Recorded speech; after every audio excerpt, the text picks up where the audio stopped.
அதிரடியாக big pass வீட்டை விட்டு வெளியேற துடிக்கும் திவ்யா அவர்கள்.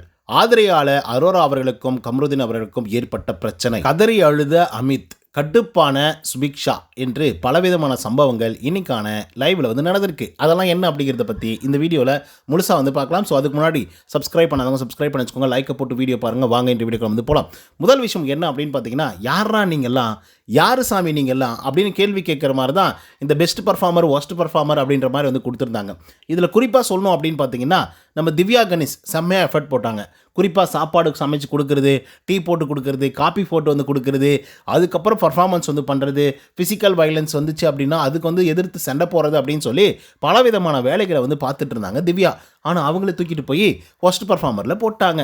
செம காண்டாயிட்டாங்க அக்கா. அதனை தொடர்ந்து ஒரு பெரிய பிரச்சனையை உருவாக்குறாங்க. கனி அக்கா கிட்ட, உங்களுக்கெல்லாம் மனசாட்சியே இல்லையா? நைட்டு பகலாக வேலை செஞ்சுருக்கேன், நைட்டு பகலாக முழிச்சிருந்திருக்கேன், ஆனால் எதுவுமே பர்ஃபார்மன்ஸே பண்ணல அப்படின்னு சொல்லி ஒஸ்ட் பர்ஃபார்மரில் போடுறீங்க அப்படின்னா உங்களுக்கெல்லாம் மனசாட்சியே இல்லையா அப்படின்னு சொல்லிட்டு கனி அக்கா கிட்ட கேட்டுட்ருக்காங்க. அந்த நேரத்தில் வராப்பில் நம்மளுடைய பிரஜன் அவர்கள், அவர் உள்ளர வாயை கொடுத்து வாங்கி கட்டிக்கணும் தான் மிச்சம். ஆனால் உங்ககிட்டலாம் நான் பேசவே கிடையாது, நான் அவங்கக்கிட்ட பேசிகிட்டு இருக்கேன் அப்படின்னு திவ்யா அவர்கள் சொல்கிறாங்க. அதுக்கு பிரஜன் சொல்கிறார், ஏமா எதுவாக இருந்தால் என்னம்மா, இது ஒரு சாதாரண ஒரு டாஸ்க்குமா, இதில் சொல்லியிருந்தோம், ஒரு நூல் இலையில தான் நீ கொஞ்சம் மிஸ் ஆகிட்ட, அதனால தான் உன் பேரை சொல்லலை அப்படிங்கிற மாதிரி பிரச்சனை அவர்கள் சொல்கிறாங்க. ஆனால் நம்ம திவ்யா ஏற்றுக்கவே மாட்டேங்கிறாங்க. இதெல்லாம் மனசாட்சியே இல்லாத தனம், என்னால் முடியவே முடியாது, இப்படிலாம் யாராவது கேம் விளையாடுவாங்களா? என்னங்க இது, 2 நைட்டை நான் தூங்காமல் இருந்திருக்கேன், சாப்பாடு சமைச்சு கொடுத்துருக்கேன், டீ காப்பி எல்லாம் போட்டு கொடுத்துருக்கேன், ஒருத்தர் கூடவா என்னை சொல்ல மாட்டேங்கிறீங்க? அதுவும் பெஸ்ட் பர்ஃபார்மரில் சொல்லவே மாட்டீங்களா அப்படின்ற மாதிரி பார்த்தீங்கன்னா திவ்யா பிடிச்சி வெளுன்னு வெளுத்து விட்றாங்க. பிரச்சனை அவர்களும், என்னங்க நீங்கள் எதுவாக இருந்தாலும் நேராக பேசுங்க, நேராக சொல்லுங்கள், அது என்னங்க ஜாடமாடியாக பேசிகிட்டு இருக்கீங்கன்னா, எங்க நான் நேராக தாங்க பேசிகிட்டு இருக்கேன், நான் கணிக்கிட்டு தாங்க பேசிகிட்டு இருந்தேன், நீங்களா தாங்க பேசிகிட்டு இருந்தீங்க அப்படின்னு சொல்லி அவங்களுக்குள்ள ஒரு பெரிய சண்டே போயிட்டு இருந்தது.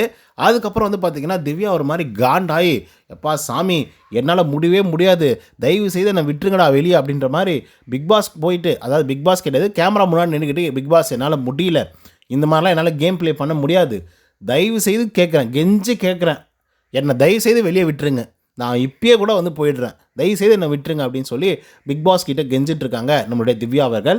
ஆக்சுவலாக திவ்யா அவர்களுடைய எஃபர்ட் நிஜமாகவே நல்லா தான் இருந்துச்சு. கஷ்டப்பட்டு பேசினாங்க. ஃபிசிக்கல் வயலன்ஸ் இருக்குது அப்படின்னு சொல்லி தப்போ ரைட்டோ கேள்வி கேட்டாங்க. ஓகேவா, தப்பு ரைட் அப்படின்றதுக்கு அடுத்த கட்டத்துக்கு வருவோம். ஆனால் ஒரு ஆள் அங்கேருந்து கேட்டாங்கல்ல, ஃபிசிக்கல் வயலன்ஸ் நடந்திருக்கு, இந்த மாதிரிலாம் பண்ணாதீங்க, உங்களால் தான் ஆச்சு அப்படின்னு சொல்லி ஒரு ஆள் கேட்டாங்கல்ல, அதுதான் ஹைலைட்டான ஒரு பாயிண்ட். ஆனால் அதுக்கு அவங்க கொடுக்கல. ஸோ அதனால் அவங்க கதறி அழுதுட்டாங்க, லிட்டரலாக அழுதுட்டாங்க, வெளியே போகிறோம் அப்படின்ற ஒரு முடிவுக்கும் பார்த்திங்கன்னா வந்துட்டாங்க. அதுக்கடுத்து அமித் அவர்கள் இருக்கார்ல, மனுஷன் ஒரு மாதிரி உடஞ்சிட்டாருங்க, ரியலாக சொல்கிறேன், உடஞ்சிட்டார். லிவிங் ஏரியாவிலே இந்த ஒஸ்ட் பர்ஃபார்மர் பெஸ்ட் பர்ஃபார்மரை செலக்ட் பண்ணும்போது ஒரு மாதிரி காண்டாய் எல்லாரையும் போட்டு வாட்டுன்னு வாட்டி விட்டாப்புல. நான் எவ்வளோ கஷ்டப்பட்டேன், நான் நைட்டு பகலாக தூங்காமல் கொல்லாமல் வந்திருந்து எப்படிலாம் கஷ்டப்பட்டு நான் பாதுகாத்துட்டு இருந்தேன், என்னை போய் யாருமே சொல்லவே இல்லையா அப்படின்ற ஒரு வருத்தம் பார்த்திங்க அப்படின்னா இருந்துச்சு அவருக்கு. அப்படி இருக்கும்போது பார்த்திங்கன்னா அமித் அவர்களுக்கு கொடுக்கல அப்படின்றது அவருக்கு ரொம்ப வருத்தமாகி போச்சு. ஒருத்தர் 2 பேர் கொடுத்தாங்க மக்களே, அந்த ஒருத்தரும் சபரிநாதன், அவன் ஆப்போசிட் டீமில் இருந்த ஒரு ஆள், அவன் போய் இன்னொரு ஆள் கொடுக்குறான், அதுவும் ஆப்போசிட்டில் டீமில் இருக்கக்கூடிய ஆட்களுக்கு. அப்படின்னா யோசிச்சு பாருங்கள் மக்களே, சபரிநாதன் எப்படிப்பட்ட ஒரு கேமை விளையாடிட்டு இருக்காரு அப்படின்னு சொல்லி. சரி, இது ஒரு பக்கம் வச்சுக்கலாம். இன்னொரு பக்கம் நம்ம சுபிக்ஷா, அவங்களாம் செம காண்டாயிட்டாங்க. ஏன்னா லிட்ரலாக அந்த நெக்லஸை திருடினதே அவங்க தான். அதனால தான் இவங்க நாமினேஷன் ப்ரீ பாஸே வாங்கினாங்க. அடுத்த வாரம் தலைவர் போட்டியில் தகுதி பெற்றிருக்காருங்க இவங்க. ஸோ அப்படி இருக்கும்போது சுபிக்ஷாவே மறந்துட்டாங்க மக்களே. என்ன ஒரு ப்ராடத்தனம் பாருங்கள். கனி அவர்கள் பெஸ்ட் பர்ஃபார்மர் இருந்துட்டு போட்டோம், என்ன பண்ணாங்க? சுபியை விட ஃபிசிக்கலாக வேலை செஞ்சுட்டாங்க, கஷ்டப்பட்டாங்க, அந்த நெக்லஸை எடுத்துட்டாங்க, அதுக்காக அடி வாங்கினாங்களா, வாங்கினாங்களா, என்ன வாங்கினாங்க? எவ்வளோ எஃபர்ட் போட்டு செஞ்சுருப்பாங்க, அவங்க முடிச்சு விட்டாங்க, அவ்வளோதான், அங்கேயும் முடிச்சிட்டாங்க. ஸோ இந்த மாதிரி ரொம்ப வருத்தத்துக்குள்ளார ஆகிட்டாங்க இவங்க 3 பேருமே. ஓகேவா. ஸோ அதனை தொடர்ந்து பார்த்திங்கன்னா அரோரா சிங்க்லர் அவர்களுடைய பெரிய பிரச்சனை மக்களே. கம்ருதீனுக்கும் அரோராவுக்கும் இஷ்டத்துக்கும் பேசிகிட்டு இருக்கானுங்க. முட்டியில் இன்றைக்கி அரோராவை போட்டு பொழந்து எடுத்துட்டாப்புல கம்ருதீன். நிஜமாகவே சொல்கிறேன், உங்களுக்கு ஒரு விஷயம் நல்லா தெரியும், கம்ருதீனை பொறுத்த வரலையும் எது எப்படின்னா பாசிட்டிவோ நெகட்டிவோ, தான் ஒரு ஆள் கூட பழகிட்டோம் அப்படின்னா அந்த ஆளுக்கு ஏதாவது ஒரு எதிர்ப்பு வருது, இல்லை ஒரு ப்ராப்ளம் வருது அப்படின்னா அதை அவனுடைய பிரச்சனையாக எடுத்து போராடுவான். சண்டை போடுவான், கோவப்படுவான். அது உங்களுக்கு நல்லா தெரிஞ்சிருக்கும். பார்வதியோட பிரச்சனையிலேயே எத்தனையோ தடவை வந்து பார்த்தீங்கன்னா, அந்த மாரி பண்ணியிருக்காப்புல. அது முட்டாள்தனமாக இருந்தாலுமே, என்ன நம்பின ஒரு பொண்ணு, என்ன ஃப்ரெண்டா ஏத்துக்கிட்ட ஒரு பொண்ணு, லவ்வரா ஏத்துக்கிட்ட ஒரு பொண்ணு, அந்த பொண்ணுக்கு பிரச்சனை வரும்போது நான் நிப்பேன்டா அப்படின்னு சொல்லி நிக்கக்கூடிய ஒரு ஆள் தான் கமருதீன். அதனால தான் நெறைய பேருக்கு வந்து கமருதீன புடிக்கவே ஆரம்பிச்சது. அதனால தான் இத்தன வாரமா அவர் சர்வைவ் ஆகி வந்துட்டுருக்காரு. அதான் உண்மை. ஸோ இன்னைக்கு வந்து பார்த்தீங்க அப்படின்னா, நாயே அப்படின்ற ஒரு வார்த்தைய வந்து பயன்படுத்தியிருக்காங்க. லிவிங் ஏரியாவுல நம்மளுடைய கமருதீன் அவர்கள் யாருக்கிட்ட அப்படின்னு பார்த்தீங்கன்னா, அரோரா கிட்ட.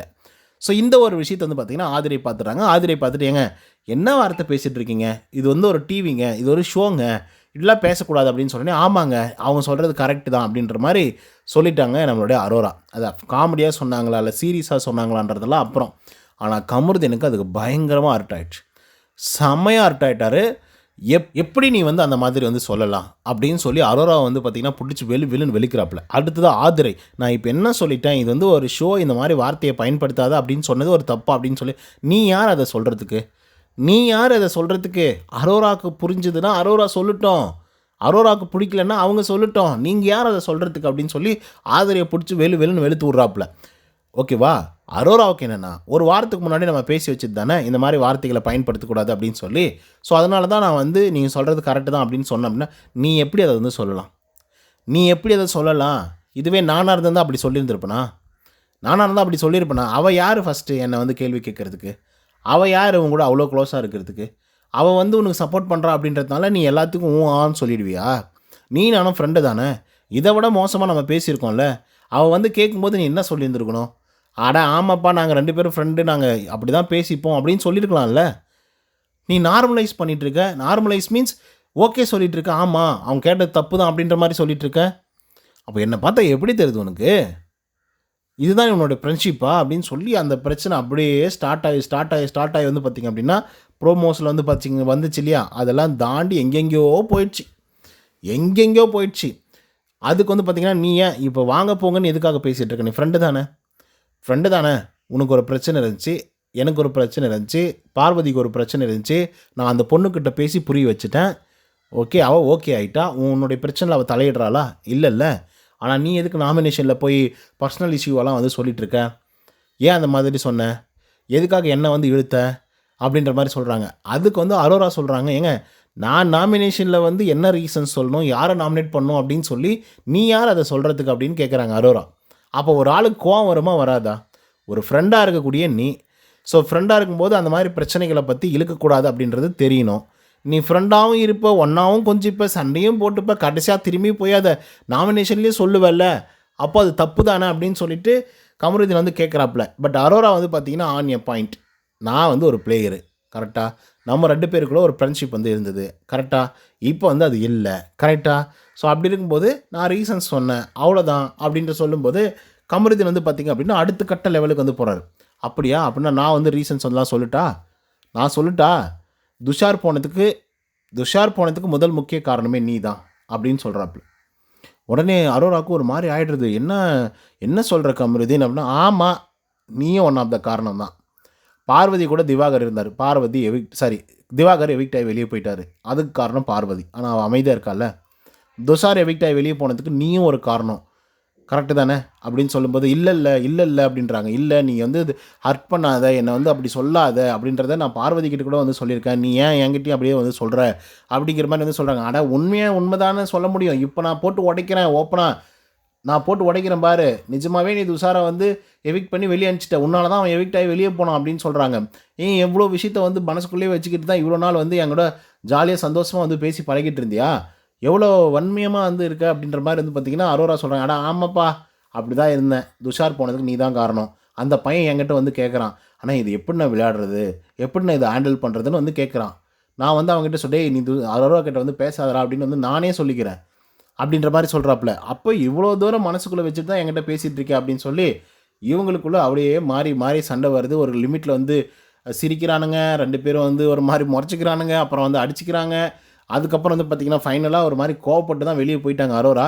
அரோரா அதுக்கப்புறம் போய் அங்கங்க உட்காந்துக்கிட்டு, அழுந்துகிட்டே வந்து இருந்துட்டு இருந்தாங்க. இதில எஃப்ஜே அவர்கள் வந்து பார்த்தீங்க அப்படின்னா, செம்மையா அட்வைஸ் குடுத்துட்டு இருந்தான்.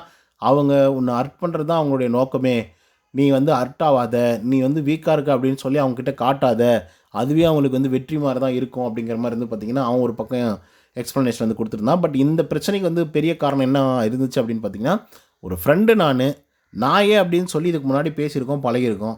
ஸோ அப்படி இருக்கும்போது இப்போ நான் சொல்லும்போது இன்னொருத்தர் 3வது பர்சன் வந்து இந்த மாதிரி சொல்லக்கூடாதுன்னு சொல்லும்போது, நீ வந்து சொல்லியிருக்கலாம்ல, ஏய் அவன் என் ஃப்ரெண்டு தான், அவன் சொல்லட்டு விடு பரவாயில்ல, நாங்கள் 2 பேரும் பேசிக்கிறோம் அப்படின்னு சொல்லியிருந்தாக்க அது கரெக்டாக இருந்திருக்கும்ல.